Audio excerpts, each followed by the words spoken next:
দুইটি মেয়ে নদীতে গোসল করার জন্য নদীর দিকে যাচ্ছিল। একটি মেয়ের নাম হলো নুসরাত আর একটি মেয়ের নাম হচ্ছে পিয়া। নুসরাত বলে, পিয়া আজকে আমরা দুইজনে এখানে গোসল করব, চল তাড়াতাড়ি করে আমাদের ড্রেস চেঞ্জ করে আমরা নদীতে নামি। তখন পিয়া বলল, না আমি ড্রেস চেঞ্জ করব না, আমি এরকমই নদীতে নামবো। তখন নুসরাত তার ড্রেস খুলে নদীতে গোসল করতে নামে। দুইজন অনেক আনন্দ নিয়ে গোসল করতেছিল। তখন একটি বানর দৌড়াতে দৌড়াতে নদীর পাশে চলে আসে, এসে নুসরাতের ড্রেসটি তার হাতে তুলে নেয়। নুসরাত আর পিয়া বানরকে দেখে অনেকটা ভয় পেয়ে যায়। পিয়া তখন নদী থেকে উঠে একটি দৌড় মারে। অন্যদিকে নুসরাত উপরে উঠতে পারে নাই, কারণ তার ড্রেসটি চেঞ্জ করে সে নদীতে গোসল করতে নামছিল। নুসরাত বানরটিকে বলে, আমার ড্রেসটি আমাকে দিয়ে দাও, আমাকে বাসায় যেতে হবে। তখন বানরটি বলে, আমার একটি শর্ত আছে, তাহলে আমি তোমাকে এই ড্রেসটি দিয়ে দিব। নুসরাত তখন জিজ্ঞাসা করলো, কি শর্ত? বানরটি বলল, আমাকে বিয়ে করতে হবে, তাহলে আমি তোমাকে এই ড্রেসটি দিয়ে দিব। নুসরাত মনে মনে ভাবে, যদি আমি এইভাবে বাসায় ফিরি তাহলে আমার নাম খারাপ হয়ে যাবে, সে একটা কাজ করি, আমি বানরটিকে হ্যাঁ বলে দেই। তখন নুসরাত বানরটিকে হ্যাঁ বলে উপরে চলে আসে। বানরটি ড্রেসটা নুসরাতকে দিয়ে দেয়। নুসরাত তাড়াতাড়ি করে ড্রেসটা পরে নেয়। তারপর বানরটি নুসরাতকে বলে, চলো আমার সাথে। বানরটি নুসরাতকে একটি ভাঙা বাড়িতে নিয়ে যায়। বানরটি নুসরাতকে অনেক বাজে বাজে ইমুর দেখাতেছিল। অন্যদিকে নুসরাত কান্নাকাটি করতে থাকে। ওই সময় পাশে একটা ক্ষেতের ভিতরে রাইস্টার কাজ করতেছিল। তখন রাইস্টার একটি মেয়ের কান্নার আওয়াজ শুনতে পায়। তখন রাইস্টার মনে মনে ভাবে, এই আওয়াজটা কোথা থেকে আসতেছে? আমার তো মনে হচ্ছে এই ভাঙা বাড়ির ভিতর থেকে। তখন রাইস্টার দৌড়িয়ে গিয়ে সেই ভাঙা বাড়ির ভিতরে যায়। তখন রাইস্টার দেখতে পায় একটা বানর নুসরাতকে বিরক্ত করতেছে।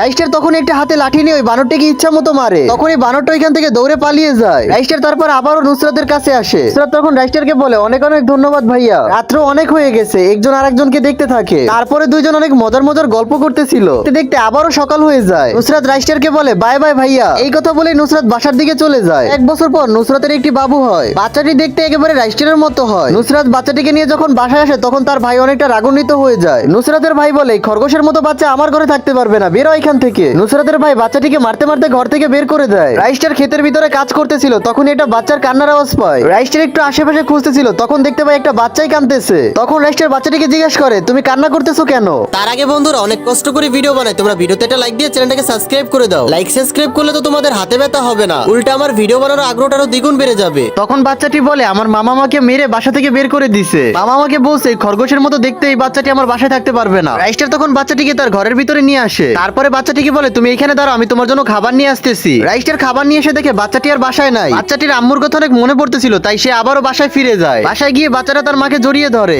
যখন বাচ্চাটা পিছনের দিকে তাকায় তখন দেখে তার মামা আবারও বাসায় চলে আসছে। তখন বাচ্চাটির মামা বলে, আজকে তোকে আমি ছাড়বো না। তারপরে বাচ্চাটিকে একটি খাঁচার ভিতরে বন্দি করে ফেলে। তখনই রাইস্টার দৌড়াতে দৌড়াতে চলে আসে, এসে বাচ্চাটির মামাকে ইচ্ছে মতো মারে। তারপরে বাচ্চাটির মামা এখান থেকে পালিয়ে যায়। তারপর রাইস্টার একটি ঘুষি দিয়ে সেই খাঁচাটিকে ভেঙে ফেলে। তখন রাইস্টার বাচ্চাটিকে বলে, চলো আমার সাথে, আমি তোমার আম্মুর কাছে তোমাকে দিয়ে আসি। রাইস্টার বাচ্চাটিকে নিয়ে নুসরাতের কাছে চলে আসে। তারপরে বাচ্চাটির মামাকে বলে, এই বাচ্চাটি আজকে থেকে এইখানেই থাকবে। তারপরে রাইস্টার নুসরাতকে বলে, আজকের পর থেকে ওর উপরে যদি কেউ অত্যাচার করে তাকে আমি জানে মেরে দিব। নুসরাতের ভাই তখন বলে, রাইস্টার এটা তোমার ছেলে, সেটা আমি জানতাম না।